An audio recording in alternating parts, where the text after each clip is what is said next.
Assalamualaikum warahmatullahi wabarakatuh. Halo teman-teman, bertemu kembali dengan saya Kang Ari. Pada kesempatan kali ini saya akan membagikan bahan untuk penelitian jurnal yang berjudul dengan otentisitas hadis dalam Sirah Nabawiyah. Nah, di sini sebutkan kitabnya ya, dengan pendekatan atau teori Qadir Hasan.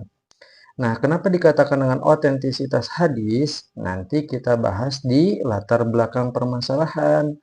Oke, dalam sebuah penelitian atau dalam sebuah jurnal ataupun itu skripsi, tesis, disertasi, biasanya meliputi 4 hal ini. Yang pertama adalah latar belakang, yang kedua rumusan masalah, yang ketiga adalah teori, yang keempat adalah hipotesis. Nah, pasti semua penelitian itu melibatkan 4 poin penting ini. Nah, yang pertama adalah latar belakang masalah. Oke, kenapa saya mengambil penelitian tentang otentisitas hadis? Nah, biasanya dalam LBN ini kita menjelaskan terdapat sebuah masalah yang dapat kita kaji yang semestinya kok seperti itu ya? Atau mungkin teori yang saya dapatkan nggak seperti itu deh. Nah, biasanya penelitian itu seperti apa yang pernah kita dapatkan, tetapi bertolak belakang dengan apa yang pernah kita dapatkan juga gitu. Atau sesuatu hal yang menurut kita ini adalah sesuatu hal yang unik, yang baru. Nah, yang pastinya dalam penelitian itu adalah pasti bersumber dari sebuah masalah, baik penelitian itu yang sudah ada sebelumnya sehingga muncul masalah baru, ataupun penelitian yang mengembangkan atau membuat teori baru, seperti itu. Oke, dari pertama adalah LBM, otentisitas hadis dalam Sirah Nabawiyah. Kira-kira LBM-nya seperti apa ya? Oke, kita langsung ketik saja ya. Untuk LBM-nya, latar belakang masalahnya, kita bisa menyebutkan proses menyebarnya hadis doif dan maudu. Nah, sorry.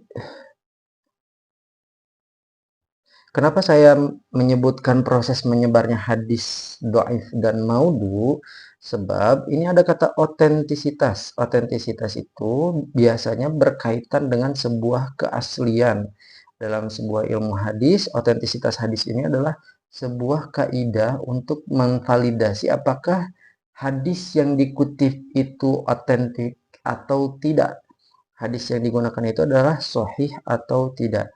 Nah, makanya dalam sebuah penelitian ini, dalam kitab Sirah Nabawiyah terkadang mencantumkan hadis-hadis yang berkualitas tidak hanya sahih saja, tetapi ada yang hasan, dhaif, dan bahkan maudhu. Nah, maka perlu ada kajian otentisitas hadis dalam sebuah Sirah Nabawiyah. Makanya kita jelaskan dulu proses adanya hadis dhaif dan hadis maudhu itu seperti apa sih? Nah, nanti kita dijelaskan secara simpel ya, karena ini adalah jurnal. Lalu yang kedua adalah hadis-hadis tersebut yang doif, maksudnya yang doif dan maudhu itu menyebar ke literasi Islam, literasi kajian Islam ya, atau literasi Islam saja deh. Literasi Islam. Hadis-hadis ini menyebar, oke, menyebar ke dalam literasi Islam. Literasi Islam salah satunya kitab Sirah. Teman-teman nanti di sini kitab sirahnya bebas ya, apapun itu. Yang jelas teman-teman harus mencari masalahnya terlebih dahulu yang berkaitan dengan, misal contoh ada kitab Sahih Sirah Nabawiyah, misal ya. Misal Sahih Sirah Nabawiyah. Nah, ternyata di dalamnya itu tidak hanya mencantumkan hadis-hadis sahih, melainkan ada hadis hasan, hadis doif, dan bahkan ada hadis maudhu. Nah, ini bisa dijelaskan. Lalu eh, kita juga menjelaskan alasannya itu apa, kenapa hadis ini bisa menyebar ke dalam literasi Islam. Padahal nanti disebutkan juga, padahal sirah itu, sirah nabawiyah berkaitan erat dengan hadis. Nah, Jadi pembuatan Sirah Nabawiyah itu, penulisan buku Sirah Nabawiyah itu sangat berkaitan erat dengan Sirah Nabawi, dengan hadis. Lalu bagaimana rumusan masalahnya? Rumusan masalahnya bagaimana metode, ya. Yang jelas bagaimana metode yang digunakan oleh penulisnya itu, penulis dalam mencantumkan sebuah hadis dalam kitabnya, ya, dalam kitab sirah.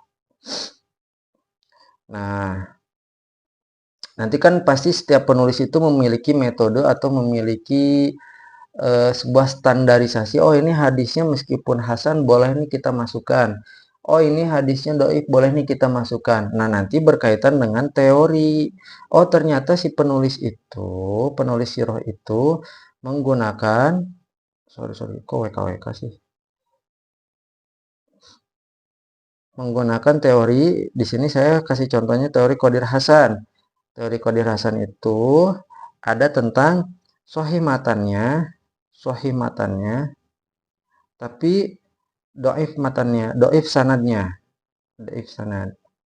Begitupun ada sebaliknya, ada yang sahih sanadnya tetapi dhaif matannya.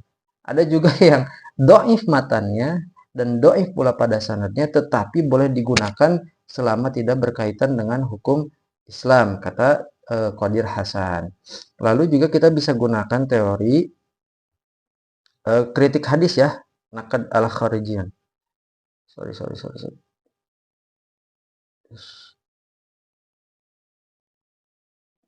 Dan Naqd al-Dakhil.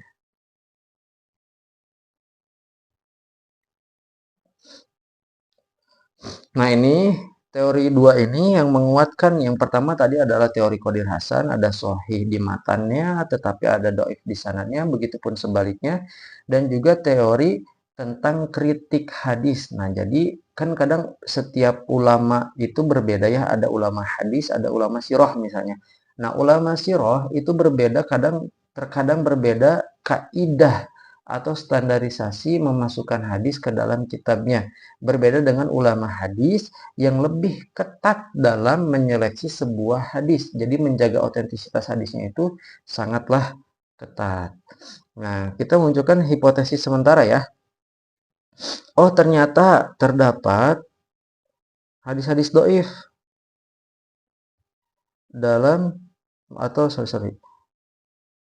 melalui dhaif disebabkan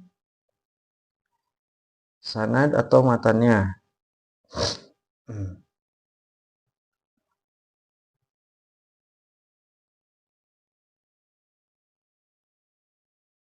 Nah, ini tapi selain ada hadis-hadis dhaif disebabkan sanad dan matannya, penulis Sirah Nabawiyah tersebut memasukkan hadis dengan redaksi atau dengan matannya, dengan matan yang lemah tetapi sanadnya kuat, atau sebaliknya. Nah, ini adalah dua contoh hipotesis sementara. Begitu teman-teman, kalau ada yang mau kita diskusikan silahkan di kolom komentar, bisa bantu subscribe dan juga like, begitupun dengan follow dan share. Mudah-mudahan bermanfaat apa yang saya sampaikan ini. Wallahu muwaffiq ila aqwamit thoriq. Assalamualaikum warahmatullahi wabarakatuh. Sukses selalu.